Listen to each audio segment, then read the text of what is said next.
ఎదురు చూస్తున్న వీకెండ్ వచ్చేసింది. ఇక నాగార్జున సోనియాకి ఇవ్వాల్సిన చీవాట్లు వరుసగా 2 వారాల నుండి ఇస్తూనే ఉన్నారు. ఇప్పుడు అదే ప్రాసెస్ని మొదలు పెట్టేశారు.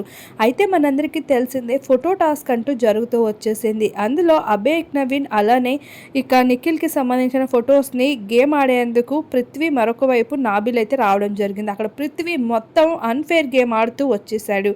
అయినప్పటికీ సోనియా మాత్రం ఫుల్ సపోర్ట్ని అందించింది.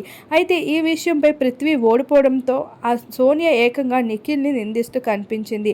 అసలు నువ్వు రూల్స్ చెప్పకుండా పంపించింది కాకుండా వాడిని అలా చేసావా ఇలా చేసావా అంటూ. అలానే నెక్స్ట్ జరిగిన పద్మావతి టాస్క్లో కూడా నిఖిల్ని ఫుల్ కంట్రోల్ చేస్తూ చెఫ్ నిఖిల్ అయితే మాటలు మాత్రం సోనియావి వింటూ వచ్చారు. ఆఖరికి టీం మొత్తాన్ని సమానంగా చూడకుండా నైనికకి వచ్చిన గుడ్డుని ఏకంగా సోనియా చేతుల్లో పెట్టేశాడు. ఈ విషయంపై కిరాక్ సీత చాలా ఎమోషనల్గా కూడా కనిపించింది. అయితే నిఖిల్ ఈ విషయంలో ఎంతలా ఫీల్ అయ్యాడంటే ఆఖరికి నాగార్జున చేతిలో చీవాట్లు తింటూ కనిపించారు. అయితే సోనియా మాటలు తన చేసే యాక్టింగ్లో నాగార్జున కూడా బాగా పట్టారో ఏమో కానీ ఇవి ఫుల్గా సోనియాకి అయితే ఇచ్చి పడేస్తూ వచ్చేయడం జరిగింది.